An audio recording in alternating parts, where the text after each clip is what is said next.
Anda bersama saya Tan Sulin, iaitu pengasas bersama Science Media Center Malaysia, SME, dan juga moderator sesi webinar untuk kali ini. Dan sedikit latar belakang tentang SMC Malaysia, ia merupakan platform maya bagi membantu liputan media berkenaan dengan topik sains yang kompleks dan juga kontroversi. Belum lagi sekarang dengan pandemik krisis COVID-19 ya. Dan ini merupakan webinar yang ketiga anjuran SMC sejak PKP ini dan juga tajuk hari ini agak menarik ya, berkenaan dengan media sosial, berita palsu dan COVID-19. Dan sebelum kita bermula, saya ingin memperkenalkan barisan panel kita pada hari ini. Kita ada rakan setugas Hafidah Samad, pengarang eksekutif kanan Astra Awani. Hello, thank you again. Hai. Okay, selamat datang dan terima kasih sudah meluangkan masa pada Sabtu yang indah ini. Dan kita ada Dr. Ahmad Rostam Mak Zain, pakar perunding psikiatri Medical Mythbusters Malaysia. Dan ini bukan Ghostbusters tau, ini adalah Mythbusters. Kita akan lanjut lagi tentang Mythbusters ini. Dan juga kita juga ada last but not least Dr. Mahat Lachmi Arojanan, pakar komunikasi sains dan juga merupakan pengasas bersama SMC Malaysia. Dan kita akan berbincang tentang berita palsu, tapi dalam konteks kabar angin, berita tidak sahih, maklumat tidak tepat dan juga pseudoscience. Nak tahu lebih lanjut kena ikuti webinar ini. Dan untuk memberi sedikit gambaran betapa seriusnya fenomena berita palsu ini ya, Setiausaha Agong PBB Antonio Guterres menyatakan bahawa berita palsu dan salah maklumat ataupun misinformation menjadikan wabak COVID-19 ini bertambah parah dan mengancam dunia. Berat tau perkataan-perkataan ini. Dan beliau mengatakan bahawa penting maklumat itu adalah mesti berasaskan sains dan juga fakta. Dan selain itu, WHO juga menggambarkan situasi lambakan berita palsu ini sebagai satu infodemic. Sebelum itu saya ingin mulakan satu undian di mana untuk saya akan tanyakan kepada peserta kita di Zoom ini. Undian yang pertama adalah bagaimana anda bezakan berita palsu dengan fakta. Adakah anda semak sumber maklumat? Adakah anda semak dengan laporan di media? Mungkin tanya kawan ataupun tak pasti. So saya berikan sedikit masa 30 saat untuk mengisi undian ini. Malangnya panelis tak boleh undi sebab nanti bias. Tapi kita nak tahu peserta kita macam mana, adakah anda tahu macam mana nak bezakan berita palsu dengan fakta ni? Okey, kita beri sedikit saja masa lagi. Okey, dan ini adalah resultnya di mana sebenarnya agak 50-50 ya, iaitu 56% peserta menyatakan mereka semak sumber maklumat terlebih dahulu dan yang keduanya 44% semak dengan laporan di berita. Itu satu amalan yang bagus saya katakan. Dan mungkin sebelum saya teruskan lagi, saya ingin berkongsi sedikit orang kata fake news atau common fake news yang kita lihat ketika COVID-19 ini. Jika anda beri saya sedikit masa, saya ingin share saya punya share my slide. Hang on. Okay, ini adalah contoh ya fake news yang sering timbul ketika pandemik COVID-19 ni. So yang pertama sekali, seringkali orang bertanyakan ataupun orang claim that bawang putih mampu menghalang jangkitan COVID-19. Anda boleh bezakan tak ya atau tidak? Tapi tak apa, sebenarnya jawapannya adalah tiada sebarang bukti kajian bahawa bawang putih boleh menghalang jangkitan COVID ya. Dan yang keduanya, yang agak common juga, iaitu di mana antibiotik boleh membunuh coronavirus. Sebenarnya antibiotik ini hanya boleh membunuh bakteria, bukan membunuh virus ya. So ini adalah berita palsu. Dan yang seterusnya, cuaca panas mampu membunuh virus COVID-19. Menurut WHO, anda boleh dijangkiti COVID-19 tak kisah panas atau tidak. Memang terbukti kerana di Malaysia memang negara tropika yang panas. Kita juga ada kes yang positif COVID. Dan yang lagi satu yang saya rasa agak berbahaya juga, orang kata orang ada menyebarkan orang kata fake news ataupun berita tidak benar, iaitu haiwan peliharaan boleh menularkan COVID-19. Dan sebenarnya COVID-19 ni disebarkan hanya melalui manusia ke manusia, dan ini adalah yang fakta yang salah. Dan kita akan bincang tentang kenapa bahayanya ya berita-berita palsu seperti ini dalam sebentar sahaja nanti. Dan seterusnya kita akan terus pergi ke panelis kita yang pertama. So kita ingin tahu iaitu dari segi Dr. Rustam, ceritakan sedikit tentang Medical Mythbusters Malaysia ni, sebab nama dia pun boleh tahan gah juga ya.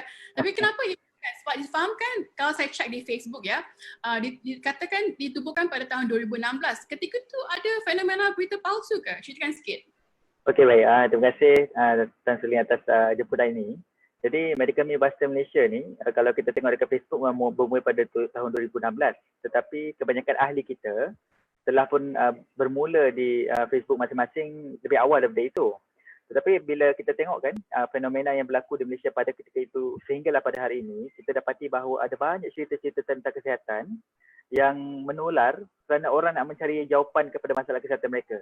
Maka pada ketika itu, apa yang dilihat oleh pengasas-pengasas Medical Mythbusters ialah ada banyak kita panggil tahyul-tahyul dalam masalah kesihatan ini yang dikongsikan secara tular oleh warganet, sehingga kan doktor-doktor rasa macam ini macam mengganggu perasaan doktor sebenarnya, sebab kita yang merawat pesakit-pesakit itu.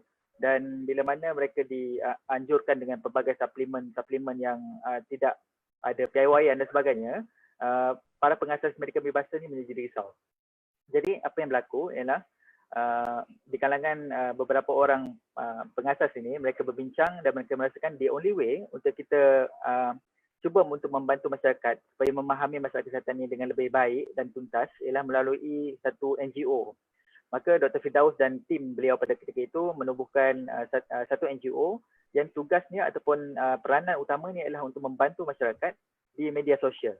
Dan kita pilih Facebook pada ketika itu kerana Facebook adalah medan yang paling popular lah, dikatakan paling popular pada ketika itu. Dan kebanyakan doktor pun ataupun petugas kesihatan pun menggunakan Facebook. Yeah. So setakat ini apakah orang kata mitos lah dan juga berita palsu yang paling kerap lah timbul ketika pandemik COVID-19? Pandemik COVID-19 ni yang paling isu yang paling utama yang kita lihat ialah pelbagai mitos yang menyatakan bahawa setengah rakyat takkan terjangkit kerana makanan-makanan tertentu. Contohnya orang India takkan terjangkit kerana ada makan kari.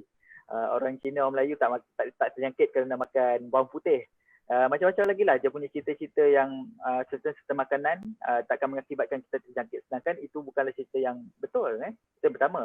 Mitos kedua yang kita dapati menular ialah kisah-kisah di mana pelbagai cara jangkitan yang tidak pun secara saintifiknya dibuktikan. Sebagai contoh, kita nampak orang kat luar tu, mungkin orang tu sebenarnya pembawa virus, dan kalau macam orang tu bercakap dan sebagainya boleh menyebabkan kita terjangkit. Ataupun kalau kita tersentuh apa-apa barang, tak kisahlah random barang daripada negara tertentu, kita akan terjangkit dan sebagainya. Isu-isu itu mengakibatkan ketakutan kepada masyarakat dan kegelisahan yang tak wajar. Dan itu yang kita risaukan. Itu antara isu-isu utama dalam COVID-19. Di samping kita perasan bahawa ada banyaknya berita-berita kononnya ada PKPD dekat sini, PKPD dekat sana, daerah ni tutup, daerah sana tutup, dan pelbagai tempat tutup lah, mengakibatkan orang jadi takut. Orang yang kat dalam tu pun tak tahu yang mereka dah kena tutup. Tiba-tiba dalam Facebook kata, oh kawasan tu dah kena tutup dan sebagainya. So benda-benda ini yang kita rasa bahawa ini adalah tugas kami sebagai petugas kesihatan untuk menerangkan.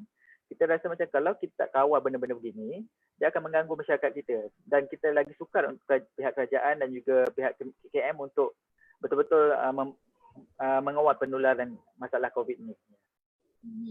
Dan mungkin sebelum saya teruskan lagi dengan perbincangan ini, saya akan lancarkan satu lagi undian poll, sebab kita memang di webinar ni suka poll ya. Dan ini adalah pollnya dengan soalan, apakah sumber utama anda mendapatkan berita tentang COVID-19?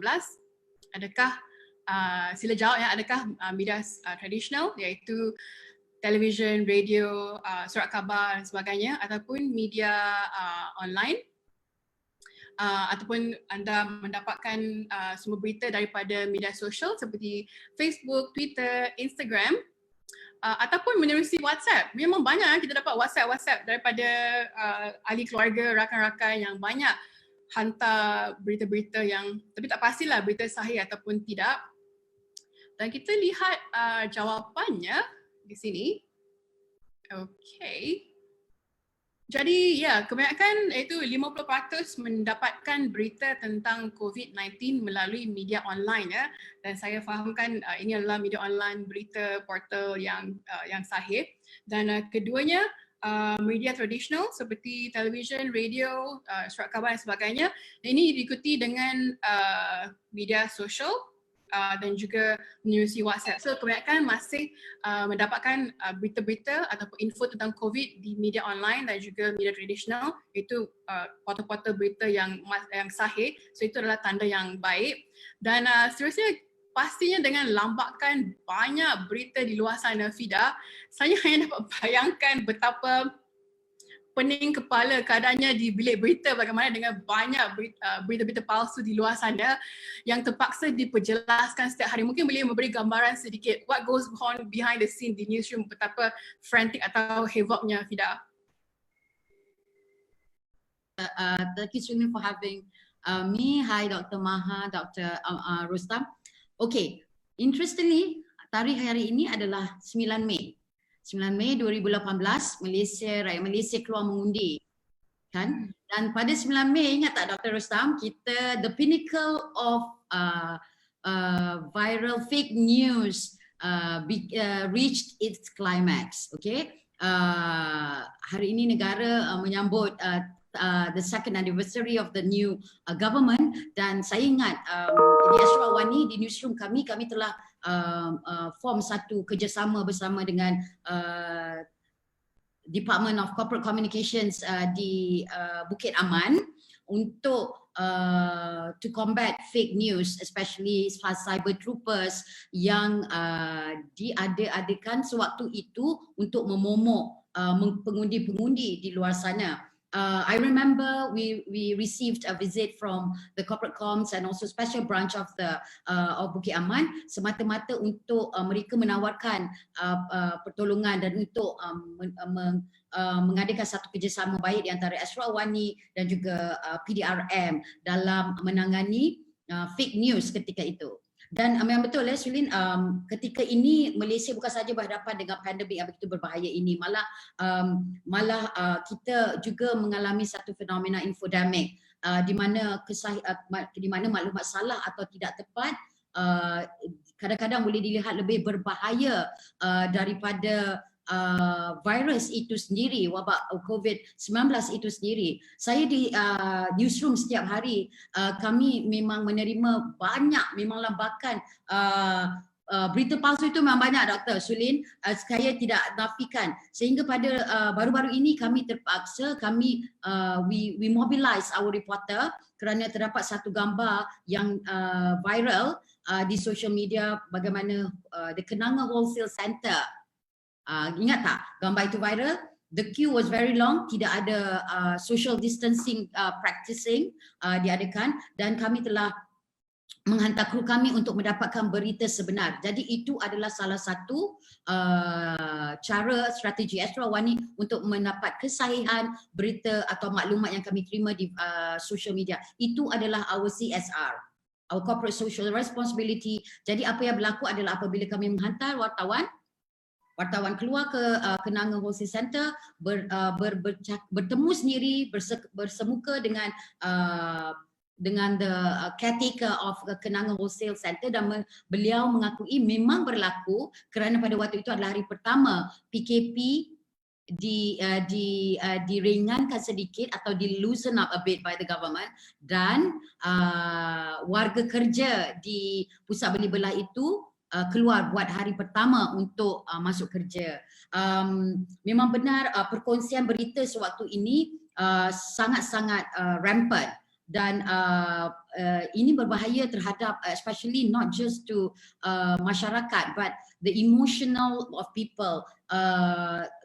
Masyarakat majmuk pada waktu ini, apatah lagi dengan ekonomi negara dalam menangani kegawatan ekonomi dunia. So di Astro Awani setiap hari kami cuba untuk memaparkan berita benar, atau we try to address yang benar dan juga yang tidak benar melalui kolom kami yang dikenali sebagai Sigma Fakta yang kami that we introduce especially during the general elections 2 years ago. Dan Sigma Fakta ini seringkali mendapat banyak perhatian selalunya bila kami menyiarkan suatu berita itu, dan kami cuba untuk menyiarkan tidak lebih dari 24 jam. Jika sesuatu berita itu perlukan kesaksian yang agak kompleks atau complicated, we probably need about 72 hours to produce kesahihan atau berita yang benar. Dan Fida, tapi sebenarnya kita tahu bahawa berita ataupun fake news ni orang kata bukan perkara baru lah, dan memang dari dulu pun memang ada banyak berita palsu.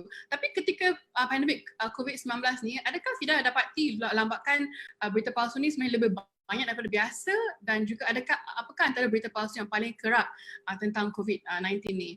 Okey, setiap hari Datuk Seri Ismail Sabri Yaakob, Menteri Kluster Keselamatan, Menteri Pertahanan, Kluster Keselamatan, juga sewaktu sidang media beliau akan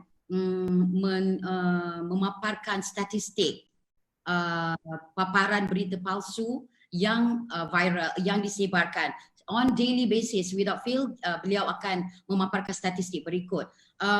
Apa yang lebih rampant pada kali ini, pada saat ini adalah seperti yang doktor sebutkan, bagaimana penyakit-penyakit, bagaimana COVID-19 dapat menjangkiti individu-individu tanpa scientific research, seperti yang you sebut tadi, bawang putih ataupun sentuhan secara fizikal ataupun minum Clorox boleh dapat membantu, betul tak doktor? Dapat membantu untuk membunuh virus. Virus ini berlaku di India. Seorang doktor telah menasihatkan pesakitnya untuk meminum Clorox. Jadi berita-berita yang saya dapat identify lately adalah kebanyakannya ulang tayang video atau ulang tayang image lama yang diviralkan semula, contohnya seperti rapid LRT, gerabak yang penuh, itu merupakan gambar lama, image lama yang ditularkan semula. Dan juga kita tidak boleh avoid these things to happen. Jadi apa yang berlaku, this is an extra work for most organizations, bukan saja untuk media, tapi seperti prasarana, Rapid KL yang terpaksa mengeluarkan statement as fast as possible untuk menafikan image yang tular baru-baru ini, contohnya. Dan pastinya, ya, ada lagi nak tambah, Fida?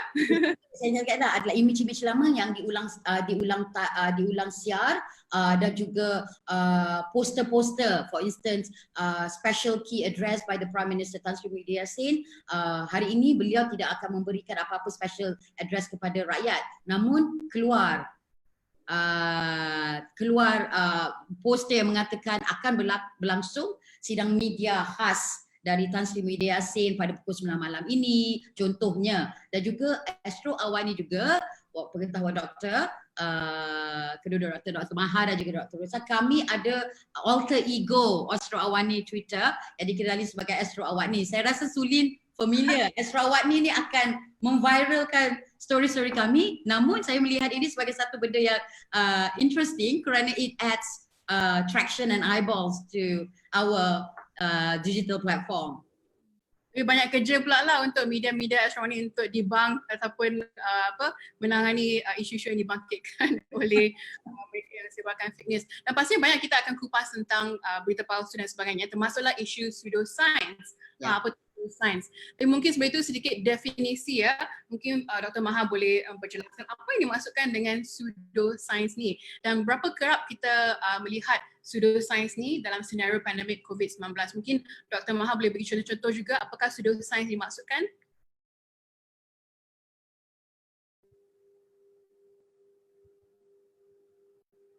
Dr. Maha? Jadi pseudoscience ni kalau bagi saya ya, boleh dengar? Ya, boleh dengar. Teruskan. Okay. So bagi saya kan saya fake news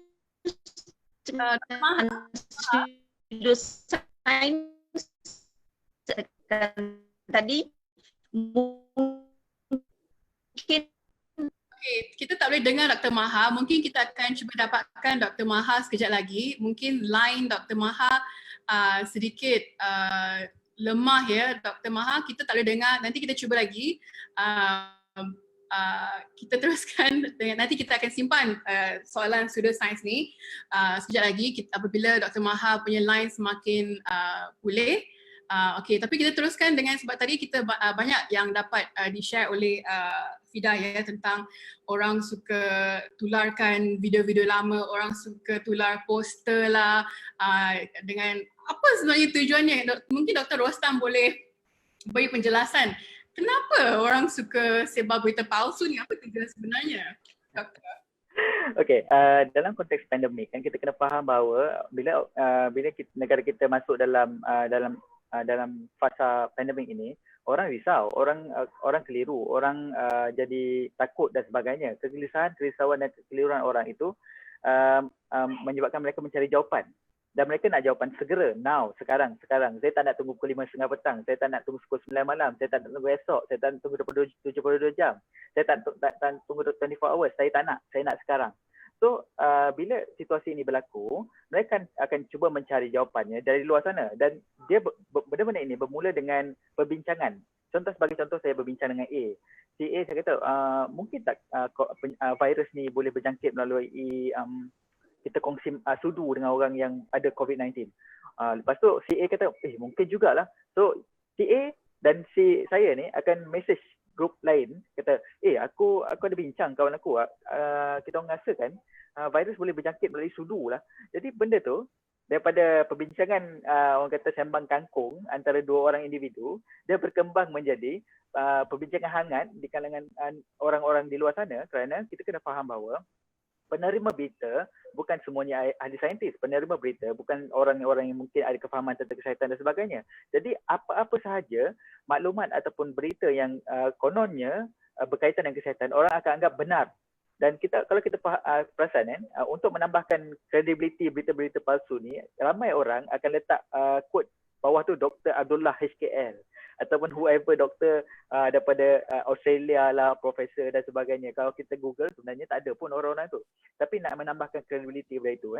Dan isu bila kita keliru, gelisah dan sebagainya, dia akan mengakibatkan kita punya mental fortitude atau kekuatan mental kita akan mudah tergoda dengan benda-benda yang tidak sahih.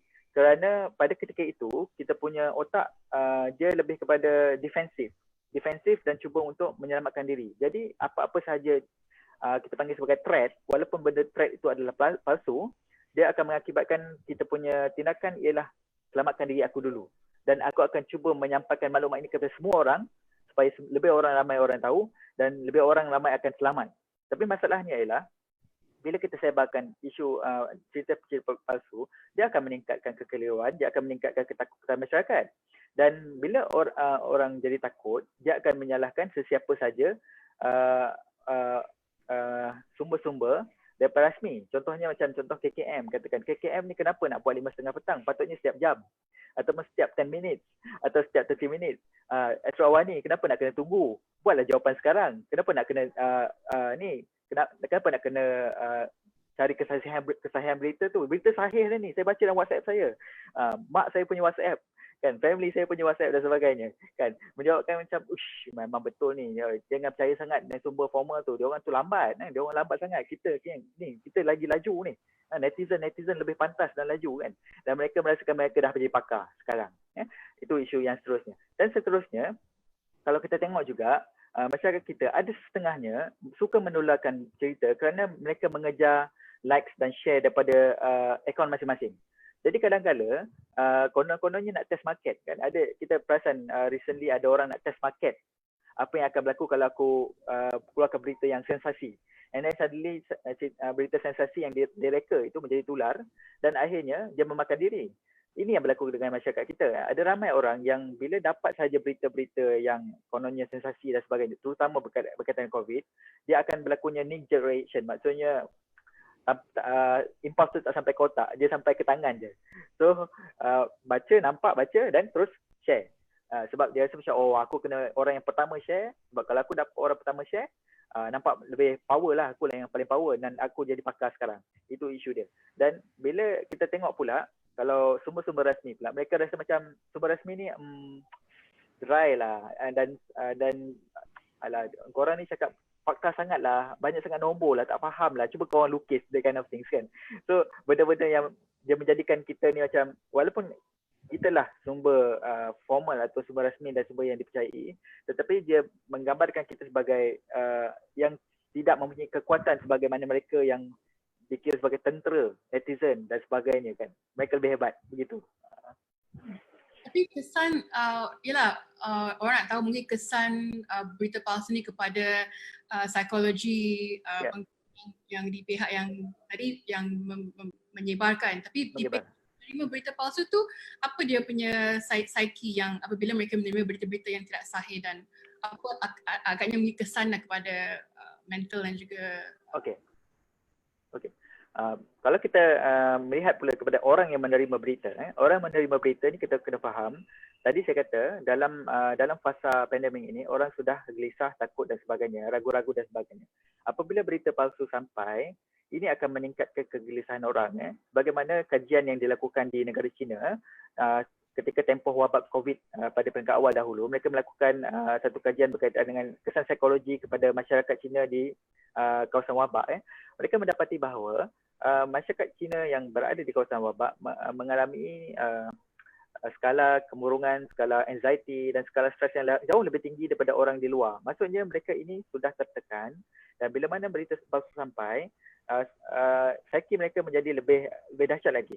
Ini kesannya ialah mereka ini akan mengakibatkan kemarahan daripada orang yang menerima berita, sebab dia akan marah kepada pihak berkuasa, dia akan marah kepada kesihatan, dia akan marah kepada menteri, dia akan marah kepada sumber-sumber berita rasmi dan sebagainya. Kemarahan itu akan disalurkan kepada tempat yang tak sepatutnya. Mula-mula tadi rasa murung, rasa gelisah, rasa anxious, rasa stres dan sebagainya. Hasilannya ialah kemarahan, dan kemarahan ni akan mengakibatkan perasaan kelam kabut nombor satu, perasaan yang kita panggil sebagai dia akan jadi retaliation. Maksudnya masyarakat akan cuba untuk retaliate ataupun lawan balik sumber-sumber rasmi ni. Dia kata okay, now kita buat PKPB. Orang tak nak buat PKPB, orang lawan PKPB. Orang buat PKB TS tanpa syarat, PKP tanpa syarat jadinya. Bukan B dah, dia dah lompat ke T dah kan. So orang akan buat keputusan sendiri. Itu yang kita takutkan. Kerana dia kata macam terlampau banyak berita lah. Macam tadi Miss Hafidah ada sebut pasal epidemik tadi, infodemik kan, infodemik tu. Maksudnya bila dalam situasi sekarang terlampau banyak maklumat yang sampai, orang jadi lemas dan orang akan buat keputusan sendiri tanpa merujuk kepada sumber yang sahih. Dan ini yang mengakibatkan, kalau contohnya, kalau kita tengok salah satu prasyarat untuk kita menyatakan bahawa kita boleh lepaskan ataupun sesuatu negara itu boleh buka negaranya kepada daripada PKP dan sebagainya, MCO dan sebagainya, masyarakatnya mestilah mempunyai kekuatan untuk menjaga apa-apa batas yang sepatutnya kan. So kalau macam contohnya orang instead of PKPB, PKPD, PKP, orang buat PKPTS maksudnya tanpa syarat, dia akan menimbulkan lebih banyak kekeliruan dan kecelaruan di kalangan masyarakat. Dan kita akan bincang tentang bagaimana nak menangani isu-isu ini. Memang agak mencabar juga ya, sebab kita menangani di peringkat setiap lapisan masyarakat. Semua orang pastinya terdedah kepada risiko ini. Dan kita rasanya ada Dr. Maha sudah bersama kami. Ya, Dr. Maha. Okey, Dr. Maha, teruskan dengan soalan tadi yang ingin kami tahu bahawa tentang pseudoscience. Apa yang dimaksudkan dengan pseudoscience? Saya pasti ini juga ada berkaitan dengan berita palsu, tapi cuma apa bezanya dan juga dari segi berapa kerap kita melihat apa antara contoh pseudoscience dan juga berapa kerap kita melihatnya dalam pandemik COVID-19 ni, Doktor? Pseudoscience ini berunsurkan sains. Bukan seperti Perdana Menteri akan memberi ulasan hari ini dan memang beliau tidak memberi ulasan, iaitu fake news. Jadi seperti yang Sulin katakan tadi, bawang putih ataupun ada yang pergi cari daun neem, ya, yang itu semua bagi saya adalah pseudoscience sebab ia mempunyai unsur-unsur sains. Dan ada juga ramai yang tidak mempunyai training dalam sains ataupun bukan dari bidang tertentu dalam sains, tetapi mereka mengeluarkan ulasan-ulasan tertentu yang palsu. Misalnya pseudoscience ini memang ada yang menggunakan banyak jargon, scientific jargon. Jadi bila orang awam mendengar apa-apa yang laced with scientific terms, dia memang dia nampak dan kita dengar memang macam betul-betul sains, sebabnya orang awam ni mungkin tidak dapat membezakan pseudoscience dengan banyak sains, sampai orang awam pun keliru dan terpengaruh dan juga mungkin believe, ya, percaya kepadanya. Boleh dengar, ya, memang internet saya memang very weak hari ini. So satu lagi pandemik ataupun sebelum ini juga memang pseudoscience ini dan bukan saja semasa krisis, masa-masa yang biasa pun memang terlalu banyak pseudoscience. Misalnya genetically modified food, ramai yang terpengaruh dengan pseudoscience dan percaya bahawa GM food ini memang berbahaya kepada kesihatan. Dan ramai yang menggunakan, membelanjakan duit yang banyak untuk membeli organic food. So bila ada kanser, Dr. Rustam boleh beritahu ni, bila ada kanser kita bantu, semua ini adalah pseudoscience dan memang bila-bila. Ingat tak Sulin dengan panelis yang lain, masa beberapa tahun dulu kita ada dry spell, memang kemarau berpanjangan, dan masa itu ada WhatsApp yang menular tentang jangan penuhkan tank kereta kita sampai penuh kerana ia akan meletup. Lepas tu otomobil memang telah didesain supaya untuk cuaca apa pun dia tidak akan meletup. Jadi tetapi WhatsApp itu menular di kalangan krisis ini, seperti yang WHO mengatakan, infodemic ini menular lebih viral daripada virus yang sebenar. So, tapi ini adalah sangat-sangat bahaya sebabnya orang ramai akan membuat keputusan yang tidak betul dan ini akan meningkatkan rangkaian jangkitan. So kita kena membuat sesuatu, ya, supaya kedua-duanya, fake news dan juga pseudoscience, tidak menular dengan begitu cepat sekali. Dan kita sudah dengar tentang pseudoscience. Saya rasa pseudoscience ni juga agak tricky, ya, sebab bagi mereka yang mungkin tidak berapa banyak pengetahuan tentang sains ataupun rasakan asalkan ada macam quotation daripada scientific journal, ini mesti benar ni. So mungkin kita kata agak high level fake news jugalah. Tapi dari segi kesan, sebab Dr. Rostam ada menyatakan tentang kesan kepada psikologi pengguna yang menerima berita ni. Tapi lebih serius sebenarnya kita nak tahu apakah kesan berita palsu ni kepada usaha melawan jangkitan COVID-19.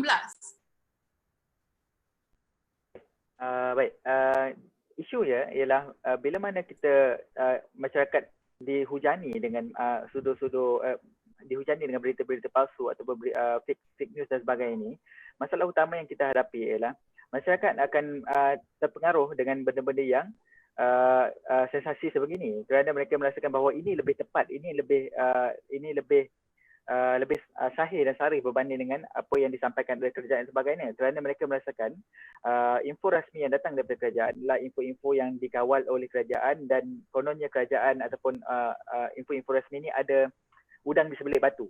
Udang di sebelah, maksudnya ada benda-benda tertentu yang mereka kerajaan nak buat untuk menjadikan masyarakat sebegini dan sebegitulah. Jadi orang akan percaya dengan benda-benda yang pelbagai yang boleh mengganggu in a sense that, sebagai contoh saya boleh bagi ialah recently masalah utama yang kita hadapi ialah ada ramai yang menyatakan bahawa dekat dunia luar sana dah ada vaksin. Kenapa Malaysia tak ambil lagi vaksin lagi? Nombor dua ialah kat luar sana ada pelbagai cara untuk mengesan virus ini dengan lebih cepat. Kenapa negara kita tak buat dengan lebih cepat lagi dan sebagainya. Dan ini mengakibatkan apa yang usaha yang kerajaan lakukan tidak dipercayai oleh masyarakat. Kerana masyarakat merasakan bahawa apa yang dilakukan oleh kerajaan tidak cukup dan sebenarnya tidak perlu dan sebagainya. Dan recently semenjak kita ada isu kerana PKP kita ni sudah berpanjangan lebih daripada 40 hari, masyarakat mula menjadi resah gelisah dan mereka mula mencari jawapan kepada adakah boleh tanpa PKP. Jadi pelbagai, kalau kita tengok dalam WhatsApp group ramai masyarakat kita pun akan sampailah pelbagai video-video yang dikongsi daripada luar negara yang menyatakan PKP ni tak payah sebenarnya, biarkan herd immunity, semua orang dapat penyakit ni, semua orang akan sihat.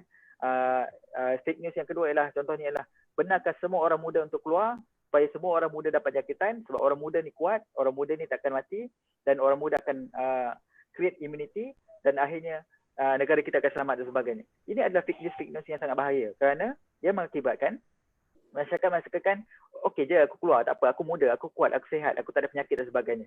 Kerana dalam fake news itu ada benarnya in a sense that kita dengar kalau contohnya dalam ucapan DG everyday kan, berita-berita yang disampaikan oleh Ketua Pengarah Kesihatan setiap hari, beliau ada menyatakan bahawa kebanyakan pesakit-pesakit yang meninggal dunia akibat COVID adalah pesakit-pesakit yang mempunyai comorbid, maksudnya ada masalah-masalah kesihatan yang lain. Jadi dengan fake news yang menyatakan orang muda takkan mati, orang muda takkan terjangkit ataupun orang muda takkan terkesan dengan COVID, ditambah dengan the real news in which kebanyakan yang meninggal dunia adalah diakibatkan oleh ada comorbidity atau penyakit-penyakit sampingan yang lain, ia menjadi macam pseudoscience bercampur dengan fakta yang mengakibatkan lebih susah untuk kita nak kawal.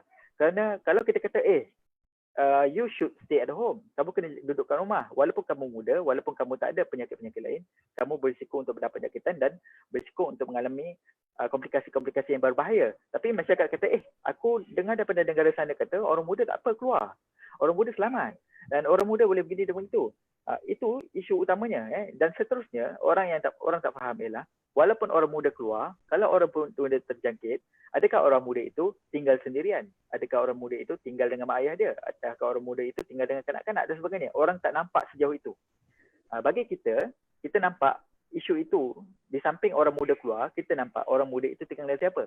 Tetapi fake news dan berita sebegini, dia tak mau membawa ini secara holistik, secara keseluruhan. Dia bawa sikit-sikit dan mengakibatkan masyarakat kita menekan dengan cara yang tidak wajar kepada kerajaan, kepada autoriti dan sebagainya. Dan pastinya soalan seterusnya adalah agak challenging juga, macam mana menangani isu ini sebenarnya. Tapi saya bagi sikit masa untuk Dr. Rustam fikirkan jawapan. Kita akan pergi kepada Fida. Adakah melihat bahawa mungkin ini normal baru? Adakah kita lihat normal baru sekarang adalah kewujudan semak fakta ataupun organisasi fake news checker ataupun mythbusters ni? Adakah ini mungkin is here to stay? Yeah, I believe semak fakta is something that we can consider as ingredient penting dalam normal baharu yang kita sedang lalui sekarang ini kan. It will stay for a while dan akan menjadi salah satu faktor penting ataupun DNA yang utama dalam kami wartawan di media room untuk menyampaikan berita. You see the whole viral fake news yang saya rasa bukannya tidak pernah ada sebelum ini, ia ada. Namun ia lebih mendapat attention of the populace, especially during GE14, right? Because that was when all the cyber troopers came out and had a feel of their time to influence the hearts and minds of the voters. Namun saya juga ingin mengatakan bahawa fake news adalah salah satu fakta alternatif yang menjadi seperti bahan makanan masyarakat. I would call it an alternative fact kerana timbul pertanyaan yang mengaburkan apakah itu sebenarnya kebenaran, right? So there's a grey area there. So pada hari ini pasca kebenaran itu adalah gelombang kepalsuan yang amat dahsyat. Okay, even saya seperti yang I would like to quote WHO yang mengatakan virus berita palsu ini adalah lebih bahaya daripada wabak COVID-19 itu sendiri. Berita palsu, maklumat palsu atau fitnah, sarcasm, gambar yang telah diubah suai dan disuperimpose, diviralkan setiap saat dan menjadi dan adds on to the quantity of lambakan fake news di luar sana. And this is very very unfortunate and disheartening kerana kepalsuan yang diviralkan itu kadang-kadang diulang tular dan there's always somebody out there yang akan pick it up dan menularkan ia semula. Dan masih dipercayai benda ini berlaku secara rampant at this point in time. Dan ini dahsyat sebab ia menyucut sentimen, menyebabkan orang gelisah seperti yang Dr. Rosa cakap, menyebabkan orang marah, menyebabkan orang anxious dan apatah lagi berada di rumah masing-masing dengan adanya PKP ini, tiada lagi yang this fake news ini menjadi salah satu weapon to actually kill your psyche, especially when you're stuck at home. So kemarahan yang timbul kemarahan tanpa asas yang berterusan ini boleh menyebabkan tindakan yang luar kawalan, right? Dan orang akan bertindak di luar kewarasan masing-masing. Jadi saya melihat pelaksanaan portal sebenarnya.my oleh SKMM yang menjadi pusat sehenti rakyat Malaysia untuk menyimak kesahihan sesuatu berita itu adalah amat secara instan atau dengan secara segera merupakan satu langkah yang amat baik dan dalam menangani kegilaan ataupun ketidakwarasan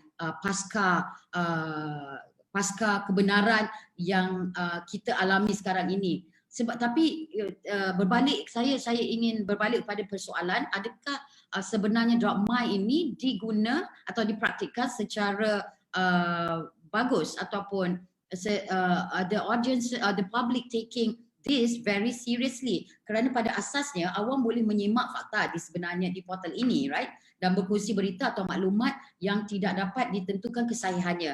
And what SKMM akan lakukan adalah mereka mempunyai capaian dan kredibiliti untuk mendapatkan kesahihan itu dengan tahap yang paling cepat daripada mana-mana agensi kerajaan ataupun bukan kerajaan dalam menjadi penapis kepada berita palsu itu. Namun portal-portal seperti inilah yang patut dimanfaatkan oleh masyarakat kita kerana pada saat ini we can't afford to have our people rakyat untuk melihat viral news or fake news as something that they consume every day, right? Dan pada waktu ini tahap keyakinan awam adalah amat crucial, especially towards the government of the day, baik dalam menerima berita-berita sahih tentang penularan pandemik COVID-19 ini. Well, sekurang-kurangnya masyarakat tidak lagi terumbang-ambing dalam mencari kesahihan atau kebenaran dengan adanya sebenarnya .my ini. Jadi saya rasa yes, viral news akan will be with us for the longest time dengan adanya the advancements of technology, especially kita tidak boleh mengawal jika berita palsu atau viral news akan menjadi salah satu elemen utama dalam education atau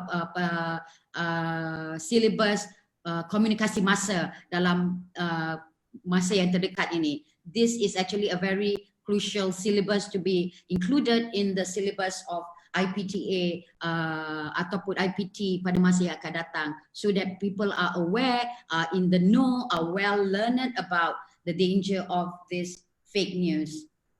Jadi Fida mencarankan supaya meningkatkan lagi literasi media lah di peringkat pendidikan dan juga di peringkat pengajian tinggi dan sebagainya. Mungkin Dr. Maha sudah join kita semula. Mungkin Dr. Maha, dari segi tentang untuk add on apa Fida cakap, dia bahawa mungkin ini patut menjadikan silibus ataupun satu jadikan pendidikan formal, macam mana membezakan siapa yang mungkin lihat memainkan peranan dalam mendidik masyarakat untuk membezakan berita palsu dan pseudosains daripada fakta. Fake news ni memang banyak jenis ya, yang ada politik dengan lain-lain. Tapi kalau yang berunsurkan ataupun berdasarkan sains dalam masa kritikal, bila krisis ini krisis sains yang melibatkan berkaitan dengan sains ya, saya rasa kita perlu bukan saja masa krisis tetapi bila-bila pun kita perlu meningkatkan pengetahuan ataupun kesedaran awam tentang sains. Tapi ini memang kurang dilakukan di Malaysia. Sains komunikasi ataupun sains literasi sendiri memang tidak diberi, bagi saya tidak diberi kepentingan. Memang banyak yang bercakap tentang komunikasi sains, tetapi yang betul-betul mempraktikkan dan yang memberi funding untuk menjalankan aktiviti sains komunikasi ini memang kurang. Kalau ada pun dia memang ad hoc ya, bila nak buat kita buat, tak ada yang betul-betul long term strategic, tak ada strategic planning. Jadi saya rasa kalau kita nak memasukkan ke semua yang kita nak orang awam tahu ke dalam kurikulum sekolah ataupun kurikulum universiti memang susah ya, sebab masa sekolah pun memang pendek, lepas tu masa macam 120 kredit kena dihabiskan sebelum graduate. Jadi nak masukkan semuanya pun memang susah. Tapi apa yang kita perlu lakukan adalah di luar kurikulum. Apakah yang kegiatan aktiviti yang kita boleh lakukan untuk meningkatkan pengetahuan misalnya pusat sains negara, pihak bagaimana institusi-institusi boleh bergabung ataupun berkolaborasi dengan pihak media untuk meningkatkan science coverage supaya dia dapat mendapat perhatian orang awam. Ini yang perlu dilakukan. Tapi Sulin sendiri ialah co-founder kepada Science Media Center bersama saya. Jadi Science Media Center ini juga merupakan sebuah portal di mana kita akan we will have a lot of information, especially masa krisis COVID. Kita mempunyai banyak fakta-fakta, expert comment yang berkaitan dengan COVID di dalam portal Science Media Center. So Science Media Center akan memainkan satu peranan di mana ia akan link media dengan saintis supaya media menjadi satu perantara. Memang media ni perantara kan. Jadi media menjadi satu perantara dan untuk mendapatkan informasi yang sahih, yang berfakta, yang berunsurkan sains dari saintis dan dari expert, dan akan repackage media informasi itu supaya ia boleh mudah dipahami oleh orang ramai. Jadi Science Media Center sendiri memang memainkan peranan itu. Satu lagi ya Sulin, kita hari ini membincang tentang fake news dengan pseudoscience. Ada satu lagi kegiatan yang dilakukan oleh orang awam ataupun pihak-pihak tertentu. Ini adalah conspiracy theory ya. Conspiracy theory yang pada masa ini, semasa krisis ini adalah virus ini adalah buatan manusia di beberapa makmal di Wuhan. Jadi conspiracy theory ini juga akan meningkatkan kebimbangan, kegelisahan dan rasa tidak percaya terhadap kerajaan, terhadap sesebuah negara. So ini juga amat tidak baik untuk masyarakat awam. Dan saya pasti ya, terima kasih penjelasan yang diberikan Dr. Maha. Saya pasti setiap orang pastinya pada satu ketika pernah menyebarkan berita palsu. Ya. Saya pun mungkin guilty of that. Tapi ada satu kumpulan menurut kajian bahawa golongan warga tua sebenarnya 60 tahun dan ke atas lebih cenderung menularkan berita palsu. Ini berdasarkan fakta dan juga kajian sains ya. Tapi agaknya mungkin kenapa dan macam mana menangani isu ni? Saya tahu saya patutnya kembali kepada Dr. Rustam untuk tanyakan macam mana nak menangani ini. Mungkin Dr. Rustam boleh bagi sedikit penjelasan dari segi macam mana menangani isu ni dan juga khususnya kepada golongan yang orang kata lebih cenderung menyebarkan fakta sains. Kenapa dan bagaimana nak menangani isu ni? Okey. Baik, kalau mengikut buku seorang cyber psychologist nama Mary Aiken melalui buku dia Cyber Effect Mary Aiken dia membezakan masyarakat dunia sekarang kepada dua kumpulan. Yang pertama ialah kumpulan yang dipanggil sebagai cyber citizen dan kumpulan kedua ialah cyber immigrant.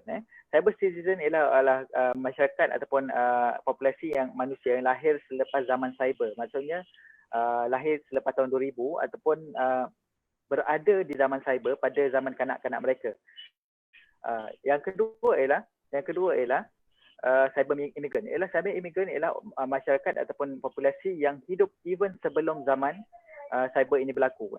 Bagi cyber immigrant, terutamanya golongan-golongan tua, mereka tidak terbiasa dengan bagaimana dunia cyber ini bergerak dan dunia cyber ini berfungsi. Dan mengikut Mary Aiken, ini mengakibatkan mereka cenderung ataupun mereka lebih mudah untuk dipengaruhi oleh benda-benda yang tidak benar dalam dunia cyber sekarang berbandingkan dengan cyber citizen ataupun masyarakat yang hidup ataupun membesar ataupun bekerja dalam zaman cyber macam kita sekarang. Sebab itu kalau kita perasan, kebanyakan fake news ataupun berita-berita palsu ini disebarkan oleh makcik-makcik, pakcik-pakcik kita yang kat rumah yang mungkin umur 50, 60, 70 tahun. Kalau kita tengok dekat WhatsApp group tu dah berapa kali forwarded kan, double right tu kan. So kita nampak bahawa mereka ni merasakan bahawa segala apa yang sampai daripada dunia cyber tu betul dah tu. Itu yang paling hebat tu, yang paling cepat dan paling tepat. Jadi share je. Ikut korang lah nak percaya ke tak kan. Kadang-kadang kalau kita tegur pula nanti, pakcik, benda tu tipu tu. Dia marah pula kan, jadi sentap pula kan. Itu masalah dia. Kerana mereka tak biasa dengan dunia ini, dunia cyber ini. Walaupun mereka bersama-sama dengan kita dalam dunia cyber ini. Itu mengikut teori Mary Aiken.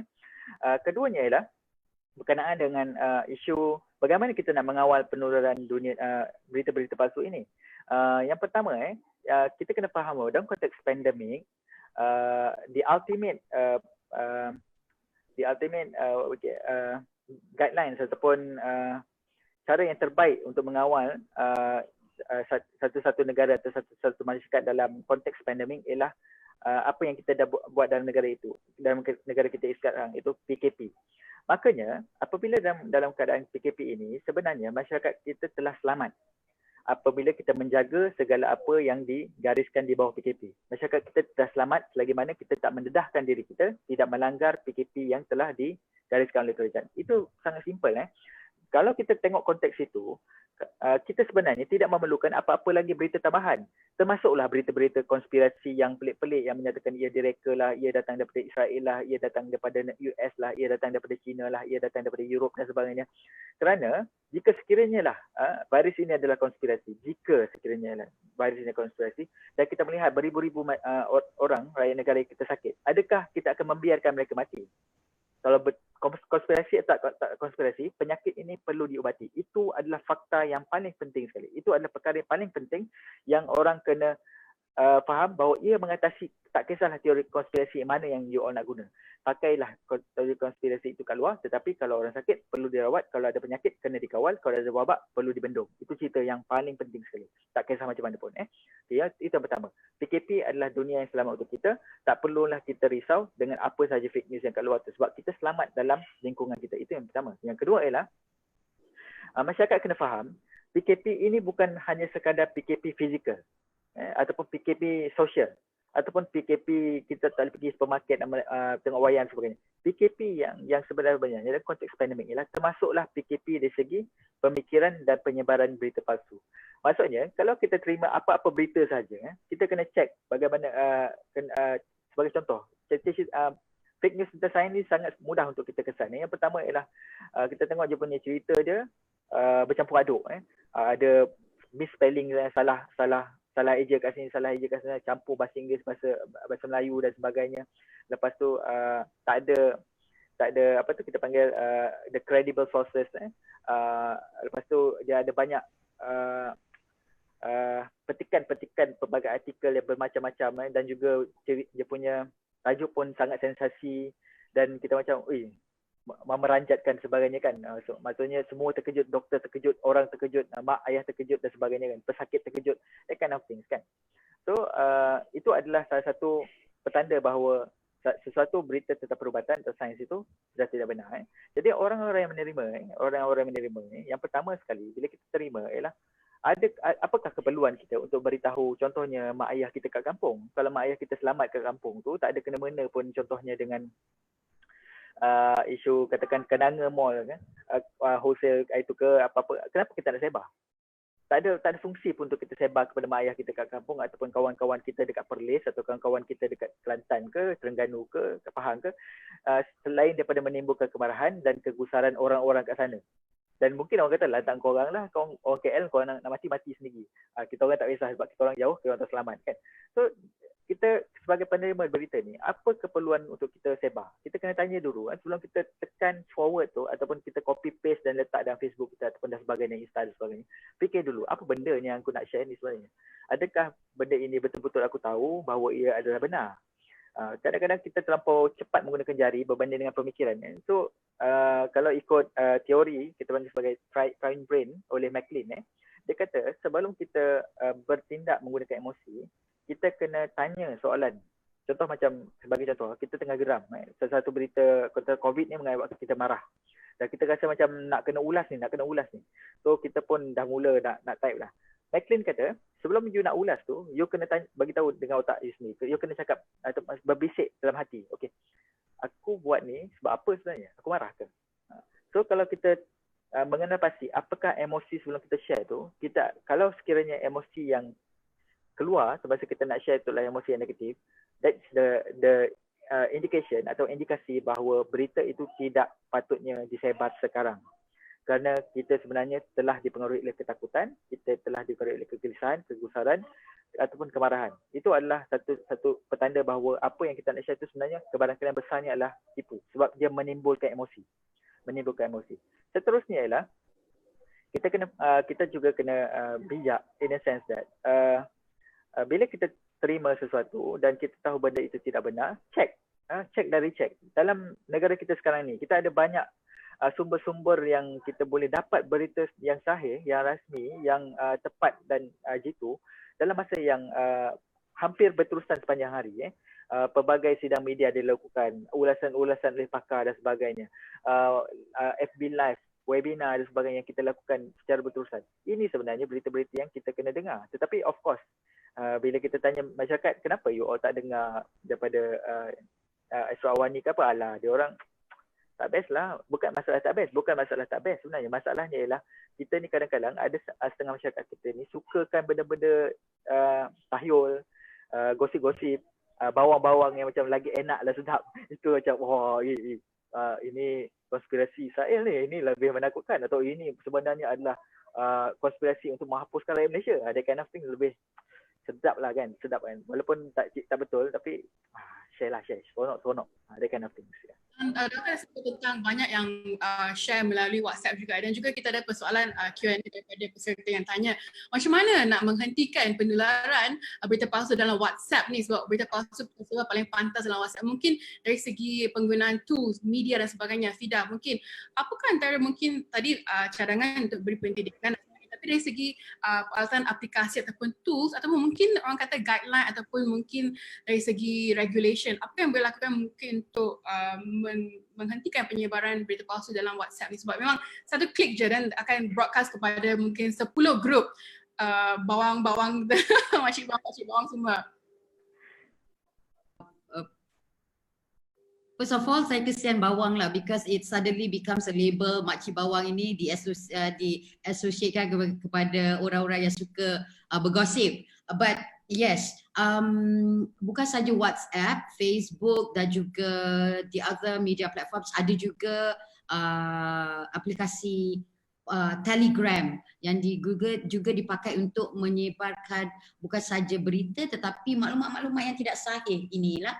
Jadi bagaimana kita mahu combat all this atau curb the spread of viral news? I think first of all, jika you mempunyai satu gadget mobile phone, saya pasti pemilik-pemilik ini adalah mereka yang memahami atau mempunyai some sense of consciousness untuk membezakan antara palsu atau benar.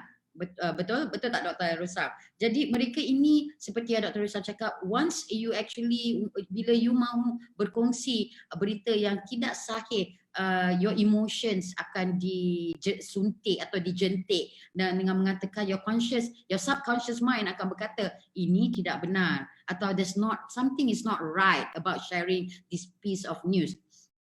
Okey, boleh tak saya nak kongsi sedikit tips untuk bagaimana kita address ataupun distinguish sama ada berita itu adalah berita benar atau berita palsu. First of all, how do you assess a certain news? Bagaimana anda ingin mengenal pasti bahawa berita itu adalah benar atau tidak? Semak siapa penghantarnya, semak siapa penciptanya.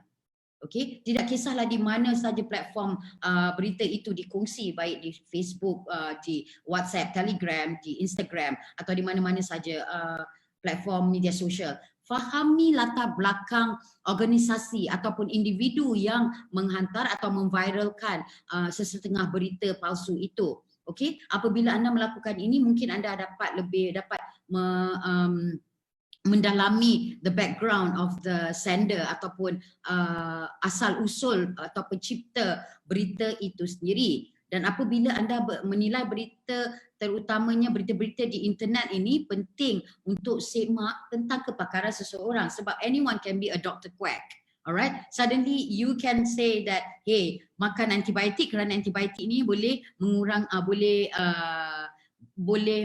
menyembuhkan seseorang itu dari ni, atau minum Clorox kerana Clorox boleh membunuh virus COVID-19 yang sedang membiak di dalam badan seseorang individu itu. That is nonsense, right? Okay, ataupun anda mungkin juga jika tidak ada perasaan yang sedap, you have an unsettling feeling about a certain news, lihat URL berita yang dikongsikan itu. Lihat URL jika ianya ianya merupakan satu laman peribadi, ataupun semak URL sesawang berita berkenaan jika ianya berakhir dengan .gov, .edu atau .net. Dan amalkan sikap sering ingin mengetahui, ataupun the curious mind in you sering ingin mengetahui sama ada this is benar atau tidak. Dan I think at the end of the day, kerana kita sekarang ini banyak tajuk-tajuk berita yang lebih mengemphasize ataupun lebih fokus kepada clickbait, right? Because you mahukan the eyeballs, you mahukan perhatian, memerangkap perhatian pembaca untuk klik pada berita palsu itu. Jadi saya rasa warga-warga net di luar itu sepatutnya lebih tahu untuk menapis berita-berita ini, tepuk darjah dan selera. Okay, because kehebatan utama media sosial ialah memaparkan jumlah berita yang banyak dalam masa yang singkat. Within split second you can actually get lambakan berita-berita yang tidak benar, since we're talking about fake news here, right? So sehingga menyebabkan pengguna tidak sempat kadang-kadang untuk menyelidik ataupun untuk mengesahkan setiap satu berita itu. Berita berkenaan sering bergantung kepada elemen perkongsian, suka atau mengikut apa yang menyebabkan berita itu menjadi popular atau dikongsi secara meluas, tetapi ianya tidak semestinya benar. I think it's up to the individual himself or herself untuk tepuk darjah, tanya selera dan melihat apa kepentingannya jika sesuatu berita palsu itu menularkan berita palsu. Dan Fida, terima kasih juga sempat share tips bezakan berita palsu dan juga fakta. dari segi macam mana tips lah nak membezakan pseudoscience dengan fakta ni. Okey, memang bagi orang awam saya rasa memang bukan senang ya. Seperti yang Dr. Rustam katakan, ada bahasa yang mix. Saya tak nak ulang balik apa yang Dr. Rustam telah mengatakan, tetapi bagi saya juga rasa orang awam ni memang bukan senang kalau tidak ada strong foundation in science. Sebab itulah saya kata literacy science ini amat penting untuk orang awam. Orang awam ni boleh jadi lawyer, economist, accountancy, suri rumah yang tidak ada background sains, tetapi bagi semua orang pengetahuan sains ini amat perlu. Jadi seperti yang Fida katakan, curiosity untuk mengetahui sesuatu itu mestilah amat mendalam. Dan bila-bila masa pun kalau kita lihat keliling kita ya, memang apa-apa yang kita gunakan, komputer, gadget, kereta, makanan, ubat, semuanya berkaitan dengan sains. Jadi untuk membolehkan kita membuat sesuatu keputusan dalam hidup kita yang betul, kita memerlukan pengetahuan sains. Tetapi saya rasa as we are talking now about fake news, pseudoscience, conspiracy theory, saya kesian juga orang awam. Saya rasa expert sepatutnya keluar daripada elite group mereka, daripada ivory tower, dari menara gading, dari mana ya, dari makmal mereka. Mereka sepatutnya keluar dan memberikan fakta-fakta kepada orang awam. Kalau tidak, kemana lagi orang awam nak cari mendapatkan fakta? Fakta ini kalau nak baca jurnal bukannya faham pun. Jadi memang susah. Jadi saya rasa saintis, experts kena memainkan peranan yang penting. Tidak boleh berharap kepada media saja. Media pun memang ada limitationnya. Jadi saintis, dan sekarang ni kita ada social media. Jadi kalau saintis menggunakan social media, Twitter, saya rasa orang awam akan mendapat lebih banyak fakta-fakta. Dan juga dapat membezakan pseudoscience dengan sains. Ini amat penting. Tapi saya rasa ini memang tidak banyak yang berlaku. Inilah di mana kita nakkan saintis itu mempunyai skill-skill macam mana nak translate, menterjemahkan benda-benda sains kepada bahasa yang boleh dipahami oleh orang ramai. Kalau satu lagi yang saya nak kata, pseudoscience ini memang kadang-kadang cara dia ditulis, paper yang ditulis pun semuanya memang betul-betul macam jurnal. Ada juga jurnal yang publish pseudoscience, lepas tu ditarik balik. Memang banyak berlaku. Jadi kalau ini berlaku di kalangan saintis, bayangkan orang awam. So saya rasa memang susahlah, tetapi di sinilah pihak-pihak tertentu dan juga pihak kerajaan, ministry kena memainkan peranan supaya sains ini dapat sampai ke orang awam. Sebab itulah kalau kita lihat salah satu penganjur ataupun organizer untuk webinar ini adalah Petri Dish ya. Petri Dish merupakan satu surat khabar bulanan yang pertama bukan saja di Malaysia tetapi di Southeast Asia. Surat khabar sains yang pertama di Southeast Asia. So kita memainkan peranan, tetapi orang awam juga mesti mengambil interest terhadap ataupun minat terhadap sains.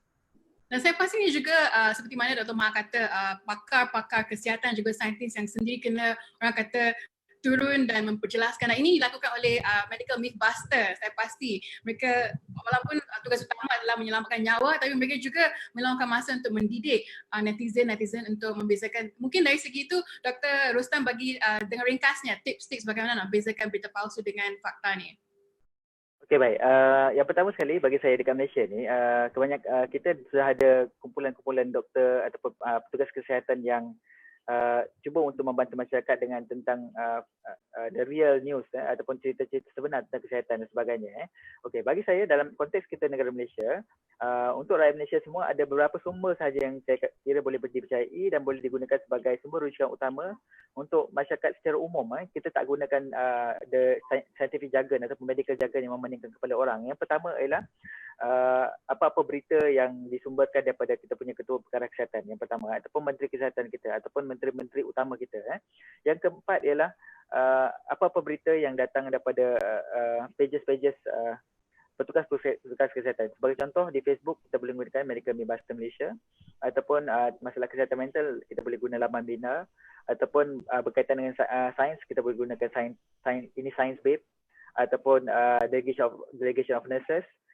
Dekat MedTweet pun kita ada grup iaitu MedTweet My yang boleh menyebarkan berita-berita yang lebih tepat dan sebenarnya. Sebab walaupun kami ini, kebanyakan kami ada pakar-pakar kesihatan, kami pun tidak sewenang-wenang yang mengeluarkan berita-berita yang pelik-pelik. Kadang-kadang kami tunggu sampai KPK atau Ketua Pengarah Kesihatan cakap, baru kita akan sebarkan dan kita akan tambah maklumat-maklumat yang penting. So gunakan sumber-sumber ini. Tuan-tuan dan puan-puan sekalian, anda semua selamatkan rumah. Masa ini, inilah masa untuk anda gunakan tenaga yang ada untuk mencari maklumat sebenar. Jangan percaya semua benda.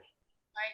Terima kasih jawapan-jawapan bernas daripada Dr. Rustam, Hafidah dan juga Dr. Maha, dan pastinya sebenarnya banyak portal untuk mendapatkan berita yang sahih ya. Kita boleh semak di laman sebenarnya.my oleh SKMM.